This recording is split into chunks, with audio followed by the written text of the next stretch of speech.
เปิดตัวธุรกิจใหม่ ธุรกิจใหม่ ธุรกิจใหม่ รายได้เสริมของ ถอยเท่าจ้ะ เจ๊เจี๊ยบจ้ะพี่น้อง รายได้ประจำมัน เปิดอัปปีซาร้อนกับบ่มีไฟมาเฮ็ดหันมาเฮ็ดกิจการกล้วยทอดกล้วยสาบแล้วจ้ะพี่น้องบาทนี้ป๊าบ ปิดเป็นลายมือแล้ว ความบัน เลย ความดิ้นรนของเราพี่น้องเอ้ยซอยละชื่อเนี่ยพี่น้อง ทำไงได้ล่ะมันไม่มีแล้วนั่งเฉยๆก็ไม่ได้ สบายดีอีกรอบเด้อพี่ ส น้อง วัสดีค่ะสวัสดีค่ะสวัสดีค่ะ ถือมีดสวัสดี ค่ะมาเด้อจ้ะมาอุดหนุนเด้อจ้ะ จ้ะ เป็นขายประเภทดอกค่ะทุกละ5 บาท ไม่น่าละกินข้าวแล้วฮะเงียบพี่น้องว่าแม่นเพิ่นไปใจว่าแม่นเพิ่นไปนอนที่ได้เพิ่นไปลอยทอดกล้วย อยู่วันทอดจะได้ใจอันนี้ ทุ นะ กคนทุกละ5 บาทนะจ๊ะ อืม ทุกละ5 บาท เฮ็ดถุงละ5 บาทพอดีละขายอันน่ะ ขายมืออื่นทอด ขายมื้ออื่นลุงพรเราเปิดสังเวียนไก่ใส่ซันลงเฮ้ยจะใส่นอน จังซาน ถูกไป ขับลงนอกพี่น้องอาจจะช่วยเจี๊ยบใครดีใครดีเด้อพี่น้องมืออื่นเด้อ ดูสิว่าจะได้เท่าไหร่ เอาเป็นพ่วงไปห่อไว้โลดเฮ็ดเป็นพ่วงแล้วก็ไปห่อไว้ เห็น พระเจ้าก็กินครบเคี่ยวกินเหล็น 3 ชิ้น5 บาทก็5 ชิ้น โอ้บัดสิรวย เนาะถ้าเฮ็ดได้ก็ได้อยู่ได้พี่น้องผมบอกกล้วยชอดกล้วยสาบนี่เพิ่นก็นิยมกินอยู่แถวบ้านหัว 5 บาทจะอะไรเถอะ ใส่อีกเลยใส่อีกจักหน่อย เต็มแล้วเนี่ยเต็มแล้วเนี่ยผูกโอ้ยพอแล้ว5 บาทผูกถุงเบลเลอร์เทอร์ โอ้ เดิน มือ ให้ ก็จนมอมจนแมมประมาณนั้นแหละตั้งไว้ก่อนอย่าเพิ่งมัด เอาตะกร้า ตั้งเรียงไว้ก่อน เอาตะกร้าก่อน ว่าเฮาสิเฮ็ดได้จักทงอันนี้ต้นทุนเท่าไรนี่นะ ฮะ ต้นทุนเท่าไรนี่นะ ลงทุนไปเลย100 โอ้โหพี่น้อง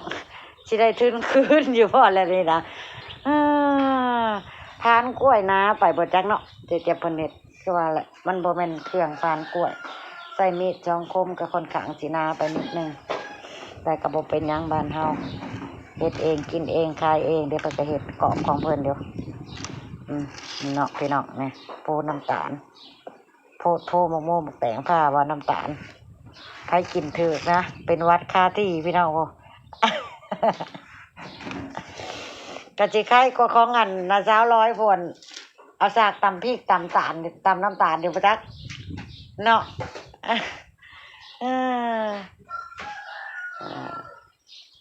มาเอาใจซอยเจี๊ยบสิตั้งชื่อว่าอะไรละบัดนี้พี่น้องอันห้านเสริมช่วยกับอัปปีซารอนเลยบัดนี้มาเปิดมาเฮ็ดธุรกิจกล้วยฉาบสิตั้งชื่อว่าอะไรพี่น้องซอยตั้งชื่อให้แน่พี่น้อง แซ่บสุดแซ่บสุดค่ะดู ซอยตั้งชื่อให้เจี๊ยบนะจ๊ะ มันมีน้ำตาลทรายขาวก็เลยน้ำตาลทรายแดงมันก็เลย แล้ววงผู้เป็นก้อนโอโป้ไอเป้อยู่ไผกินน่ะเบาหวานขึ้นทันที มันบ่เห็ดเกล็ดมันเป็นเกล็ดน้ำตาลนะจ๊ะ นั่นแหละอย่าหักมันติล่ะ โอ้ยมันก็ ป้อนลงเบิดอันโลดมันก็สิแตกเป็นชิ้นเป็นอัน จะถุงเด้ ลองเบิ่ง กล้วยวีนึงน้อยๆนึงเฮ้ยบ่ได้แม่นสิวีใหญ่คันวีใหญ่หมดสิได้อยู่ดอก เบิ่งประบวดสิซอยเพิ่นยัดถุงเบิ่ง มาแม่ มาพี่น้องประบวดสิยัดถุงซอย จะ เดี๋ยว ได้ ได้ เล็กนิดไปแทนใส่เลย ซ้ำได้น้อยไปบ่ 5 บาทนะ ประบวดเคยขายอยู่ไม่แต่ประบวดก็ไม่จะเอาแบบว่าพระเจ้าเฮ็ดเป็นพวงแล้วมาส่งนี่แต่ก็บ่ได้อันนั้นหรอก มากว่านี่จังสิว่ามันก็เฮ็ดตัวละ10 บาท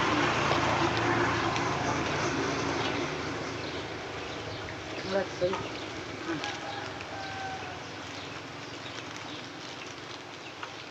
10ก็ขายง่ายดี แต่ก็หาบ้านเฮาน่ะยังก็ต้องหา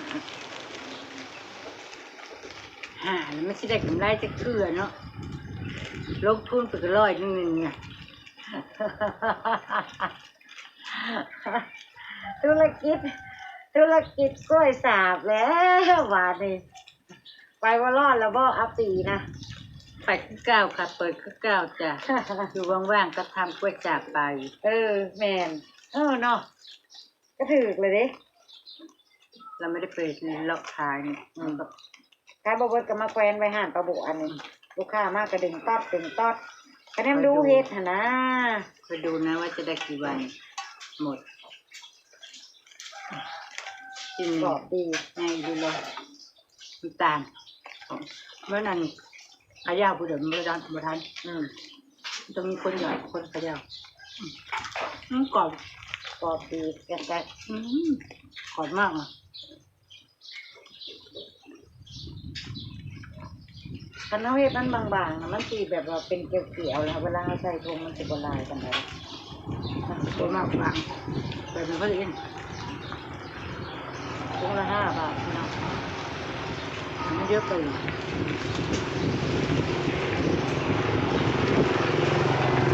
กระทะมันน้อยพร้อมมันทอดไรนั่นมันแบบฟูดถ้ากระทะใหญ่ๆเลยมันได้แผ่ออกเลย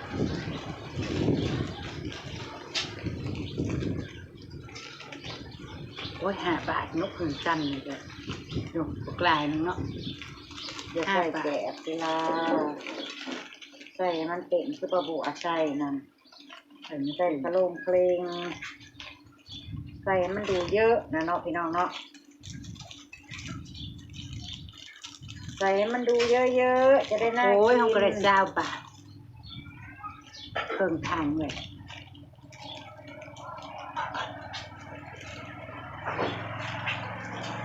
ฉันว่าทำถุงละ10 บาทนะเดี๋ยวนานเพศดอก5 บาทรูป5 บาทเนี่ย อันที่ลูกเพียงได้นะพอท่านได้ขายรูปเลยพี่น้องทั้งแน่เป็นแม่ค้าบ่ได้เด้อเก็บยังยันไปลูกนี่ฉันจะได้ดูดบดบ่ว่าก็เขาก็ได้4 ถุงแล้วโค้งเงินกระซ้ำอีกย่องเว้ย ทำอะไรกลัวลูกเลยกลัวจะลูก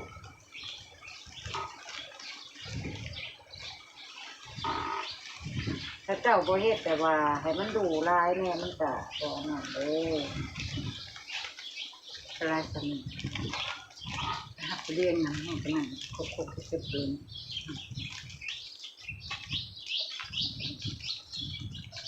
ลง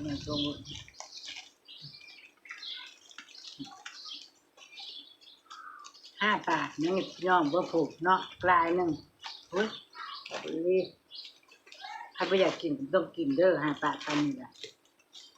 สิได้จะทึ้นน่ะแล้วเบิ่งคักแน่แล้วนี่ ถ้าบ่กินก็คือกินเองเนี่ยค่ะที่แซ่บปานนี้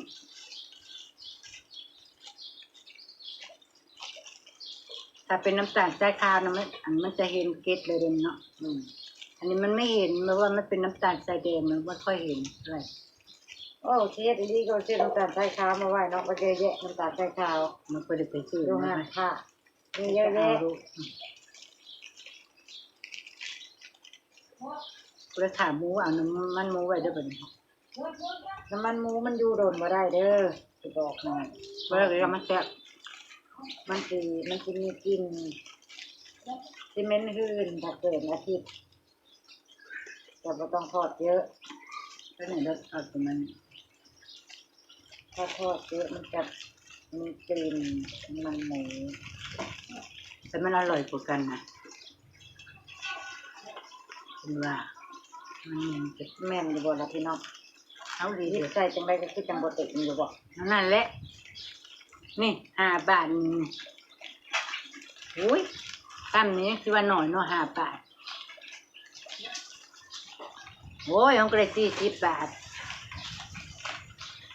ว้าว อันนี้จะ 10 20 30 40น่ะ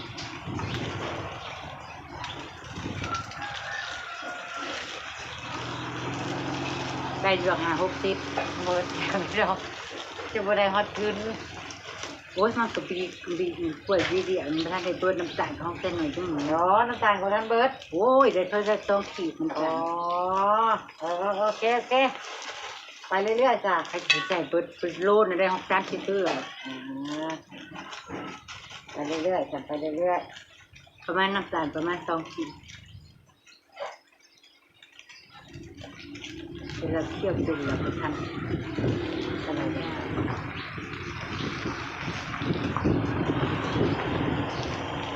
อันนี้ก็เป็นเราก่อนเด็ดไปทำค่อยเอาอันนี้มาใส่ตัวนี้อันนี้ก็จะจาน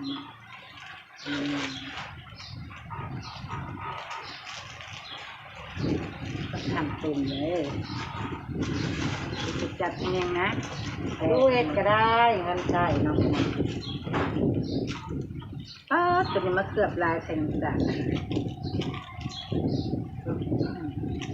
เอาไปกินเอง คุณ มันลายโปดนะ เบิ่งเลยค่ะพี่น้องกำไรก็อยู่ที่กินนี่ล่ะเด้อเอาอะไรมากมาย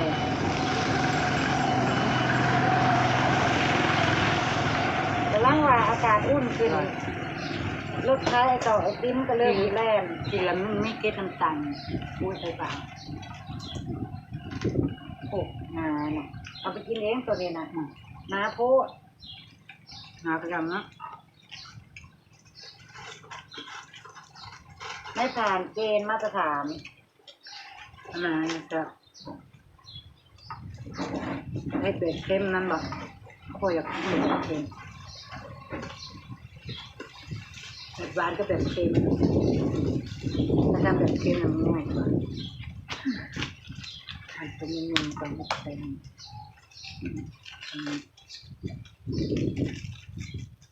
ทิ้งกับผสมกันไปแบบตัวมันอันกับเนาะ ซอยเพิ่นชื่อเลยเด้อพี่น้องซอยเจี๊ยบๆเนี่ย ช่วยคนกำลังใกล้ตาย 3 เดือนเงิน YouTube จะออกเทื่อนึงต้องมาขายต้องมาทอดกล้วยสาบแล้วบัดนี้แต่บ่มีเงินเติมเน็ตแม่นบ่ กดเงินเติมเน็ตเลยจ้ะ อุ้ยเงินเติมเน็ตละจ้าบ่โอ้ยเจ็บเลย 10 ถุงก็ได้50บ่ คิดรวมกระดังอาชีพ 20 ถุงคุณค่าจะได้100น่ะกำไรเด้อค่ะบ่ทุนเด้อค่ะ20 ถุงน่ะ ไปจะกรุงแล้ว แล้ว4 6 8 10 11 12นั่นแล้วไม่ใช่ฮอด20บ่พี่น้องคิดว่าจะถึง20 ถุงไหม บ่ฮอด บ่ฮอดก็เกือบหนึ่ง บ่ฮอดเป็นวันที่12คน ประมาณได้16 17นี่แหละ ประมาณนั้น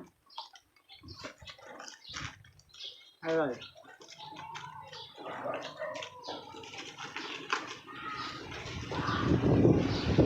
มันยังไม่ตกนะมันเหมือนเดิม เฮ็ดไปกินไปอยู่ เอากินน้ำเตือตุ๋นแตะนี่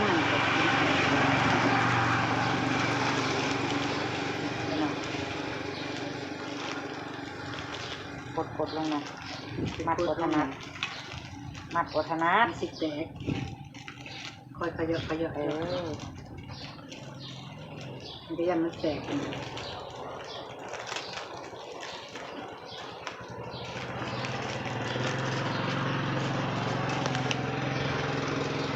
แล้วก็จะมาฉีดเชือกฟางตรงนี้ทำเป็นพ่วง1 ถุงเมื่อก่อนทำฉาบแล้วก็ยัดกบแล้วเป็นคนใส่ตุงหายนั่งใจอยู่หันเลยหัวจันโดยอยู่แบบ หน่อยจะได้นี่เฮ้ย แล้วก็แซมใช้ยังวะจะได้มันเรียนกูใจมันแตกด้วยวะเพิ่งดูมันบริโภคเพลงเลย ใส่แจบกับตัวเองสิลูกเนี่ยบอกใส่ที่กระโบใส่นี่นี่แหละคนบริเป็นแม่ค้ากับคนเป็นแม่ค้า อืม มันต่างกันนะจ๊ะมาไปหน่อย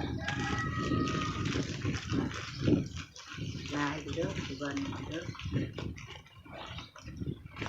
แล้วมันวันอากาศที่เต้นหาจัง 5 บาท 5 บาท รัดมันนี่แต่มันแคบลาย มันตัดอยู่แล้วมันอันนี้ถุงมันน้อย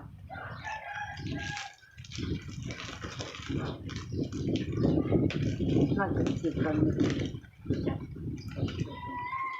ผักกันผักกันกัน ไปบอกกับสิลงสวนละ เล่นอ่ะ ลงไปมัดเกลือหมักตัวมันโต๊ะข้างเมื่อไรล้มกระโดดตกลงกองอยู่ดินเบิดเกลือหมักตัวพี่น้องเลยกำลังออกม่วงดอก กระดานเท้าบ่ มัดขึ้นไปน้ำว่างจะขายก๋วยเตี๋ยวกับเขาวสวนจ้ะ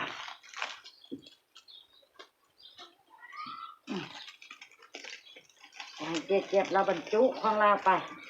เพื่อเป็นนะ เด็กที่แล้วเลยเนาะ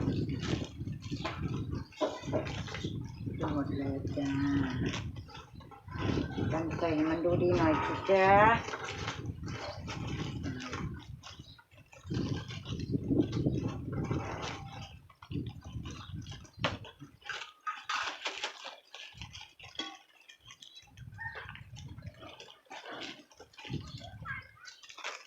ว่าจะสร้างมาสร้างขบุญแล้ว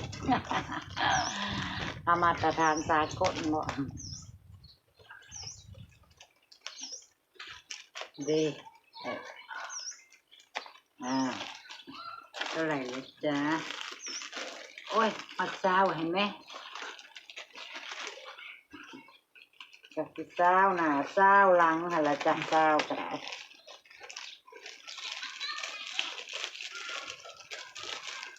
กินมันมาดู มันรถก็มา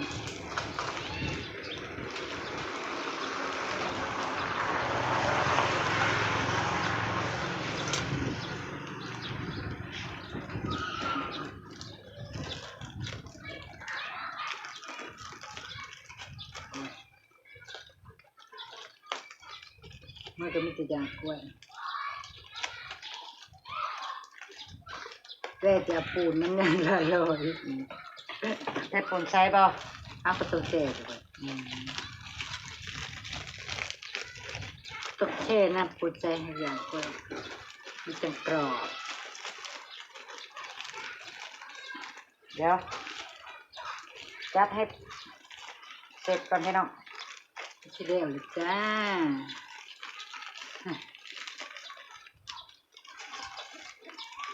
ต้องได้ เอางวดนี้ได้ถึงงวดหน้าก็กำไรละตัวเนอกพี่น้องเพราะว่าอุปกรณ์ยังอยู่ สองวี มันเด็ก ขันลงต้นกล้วยนี่ถ้าเกิดหักออกไปวีละ10 บาทแต่ว่าวีน่ะมันวีน้อยต้นหนึ่งเด็กกล้วยหนึ่งต้นแล้วมีบอลไปแล้ว ได้แล้วเขาเอาไปเลยเรือแต่เสื้อต้มทะเลแก้ก็ได้แล้วตัวพวกนั้นเดมาทางเงินเขาอันเด้เดมาทางเงินเขาอัน มันโลกเรียมบ่ใกล้แล้ว เล็กเลยเบิ่งบุเป็น เอ้าก็มันบนทันแกมนกะสีเป็นเรียมแล้วมันใกล้จะโลกเรียม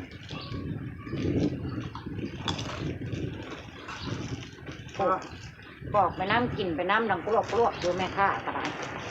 อันนั้น แต่จะโทรมานะเบิ้งสรุปไปพี่ให้น้องฟัง เดี๋ยวตัวนึงได้ตัวนึง น้องหน่อยใส่มาโทรได้ดอกเอาไว้แถมดูพอทำนี่ก่อนบออย่ามาแถมในนั้นนะครับ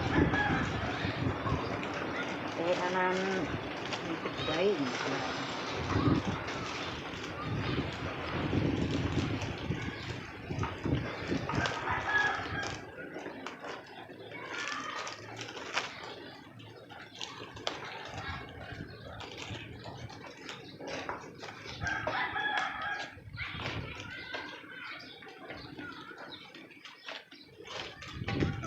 ถ้าเต็มกระมังดีๆเนี่ยจังสิได้เท้าจังสิได้เท้าถุงจังสิ ได้ ได้ ก็ไม่ได้ติดทำงาน ปลาเพื่อถ้าเต็มดีๆ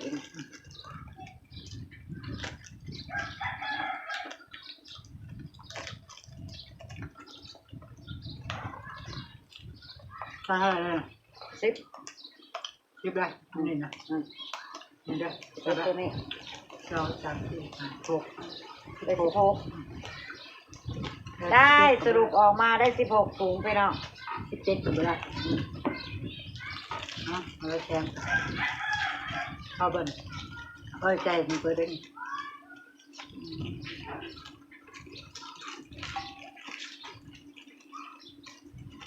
มาเอาฟางเลยใส่ละฟางเดี๋ยวสิ่งน้อยๆเด้อฟางเวลาเขาดึงมันจังดึงง่ายสิ่งน้อยๆอ้อยเป็นพ่วงพี่น้องบัดนี้ เพื่อนไม่ได้เลยเพิ่นประชุมกับก มันบอกเดี๋ยวจะใส่เนี่ยเหรอเสือ เอาไว้กินแทนไปได้ เสื้อใส่ตาคนลนนะคอยว่าบ่พอกับบ่พอเลยแหละ ตัวนี้พ่อนะแทน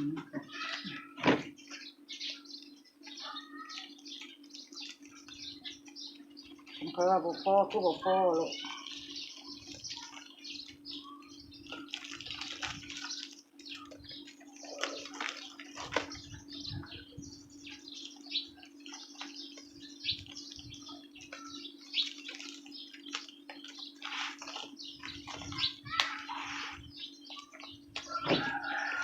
เชื่อ เอาห้อยได้16ถุงพี่น้องก็ได้เยอะอยู่สำหรับเฮ็ดแป๊บเดียวเนาะสิแต่โอเคอ ก็ ยู่ ตั จ้ะ ดเพิ่มก็ที่สุด สิ่งน้อยๆไดอย่าไปสีกง่ายไดสิ่งน้อยๆบางๆเขาดึงให้มันขัดแป๊ดโลดจะไปสีกง่ายเขากำพอดีแล้วกล้วยทอดจะสิหัวเปิด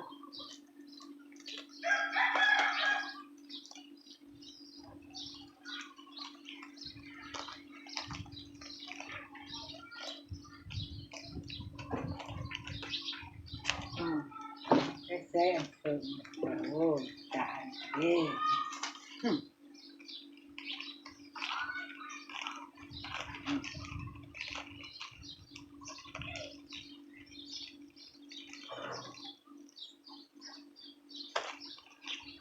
เป็นยังไงล่ะเนี่ยมันเป็นยังไงล่ะนี่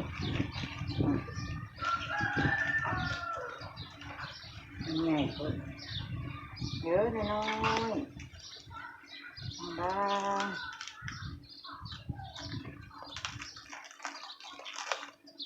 แต่ไม่แบบ นั่นแหละน้อยอร่อยแหละน้อยก็ดึงมันดึงขาดอะไรน่ะสรุปออกมาได้16ถุงเดียวได้16ถุงจ้ะ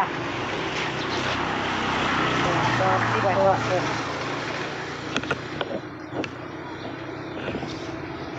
16ถุงก็โอเคอยู่เลยเด้เนาะพี่น้องเนาะถุงละ5 บาทเพิ่มจะให้เลยนะ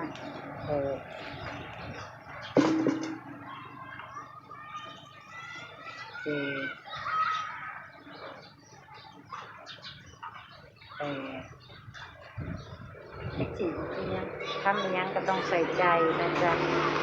จีบไปเนี่ยเขาก็จะห้อยเบิ้งเขาก็จีบเขามาห้อยเนื้อจะง่ายเนาะพี่น้องเนาะนี่มันเล็กน้าไปดูในฟัง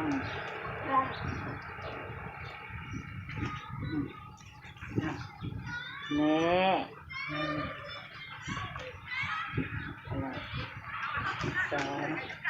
เขาไปเฮ็ดแต่แม่จิลงสวนแล้วตาติดเดี๋ยวพี่ให้น้องเห็น4 5 6 7สั่นพอดีง่ายไปก็ง่ายด้วยนี่จะลองดึงเมื่อโอ้ยนี่ไม่ให้ก็น้อยจะเป็นจะลองดึงเลยจะทำเพิ่นเลยมาต่ออีกคนโอ้ก็ขยันนี่จะจะเอาอย่างหักทียังนี่อ้าวอากาศจังบ่เข้าเนาะเธอเบิ่งแน่พี่น้อง สิเป็นแม่ค้าทั้งที่นะ เวลาเขาเกิดนี่เราเล่นนี่เขาก็เห็นแล้วนี่ก็ตื้อไปก็ดึงคำน่ะก็เอานี่นัดเราเล่น นี่เฮ็ดหน่อยๆนี่อากาศจังบ่เขามันจังกรอบโดน นี่ เออ ค่ะดิฉันก็เลือกคิดนะ อ้าวนี่กระห้อย จะไม่เฮ็ดอัดบวมดีเลยเนาะ กว่าจะได้ตังค์มันก็ยากหน่อยแหละเนาะพี่น้องหอยสิว่าง่ายๆยังมันสิได้มาง่ายๆนะเธอมันบ่มีอีหยังสิได้มาง่ายๆดอกจ้ะนี่ นี่เอาขาย ลองขายให้พี่ให้น้องของนู้นน่ะ กล้วยทอด กล้วยทอดด้วยจ้ะกล้วยทอดถุงละ10 บาทป้าถุงละ5 บาทไปได้หน่อยเด้อพี่ตะพงไปหลายหนึ่งเด้อ เอาเฮ็ดไปประบวกกติกอโต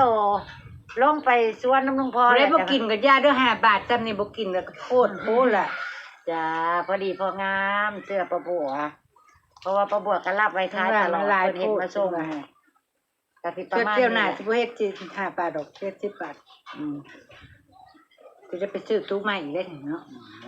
เฮ็ดถุงตัวนี้ให้มันเบิดก่อน5 บาทก็เฮ็ดไปโลนี่จำนี่แหละ นี่สร้างเก่าน้อยๆนะนี่บางๆนะนี่อันนี้มันใหญ่โพดนี่นี่อืมเสื้อข่อยน้อยๆพอมันอยู่นั่น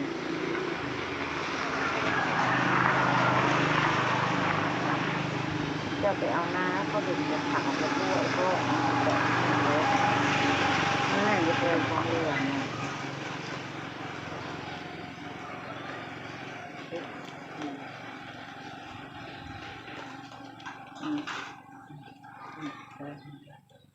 เอาเฮ็ดได้มันสิง่ายอ่ะบัดเจ้าไปห้อยพุ่นเจ้าก็สิได้อันนั้นอีกคือเก่าบัดเจ้าห้อยพวงอ่ะ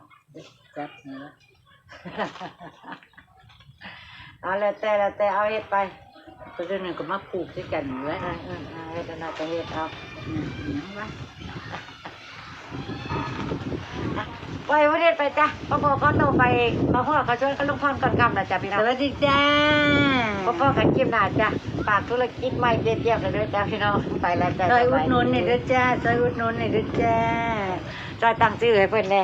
เจ๊เจี๊ยบอะไรเอ่ยบัดนี้จาก ซอยอุดหนุนนี่ด้วยจ้าซื้อแตกชิมแถมก็ได้ดอกค่ะเดี๋ยวจะสิแยกแจกให้ดอกค่ะ หรือผู้ใดใจดีเนาะชื่อแล้วก็ให้เจ๊เจี๊ยบไปรอดแจกอีกมีความฮาเกิดขึ้นอีกได้พี่น้อง จะไม่มีซอสที่ย่างแจกดอกค่ะ จ้าไปจะเห็นความฮาของแม่ยายสอนนมยาน อืม ชื่อกล้วยทอดเราเด้อพี่น้องให้เราไปหาแจก ไปแล้วจ้าว่าโน้หัวมวนอย่าซีเรียสเด้อพี่น้องไปแล้วจ้าสบายดี บัดนี้ใช้รถเข็นไปค่ะ เออ โอ้ยรถซาเล้งค่ะ อืม ไม่ไงซอสจะคัดซาเล้งไปเองเลยจ้า ไปแล้วจ้าสบาย เอ ดี เด้อจ้าสวัสดีค่ะทั้งตัวเองนะเพื่อนใน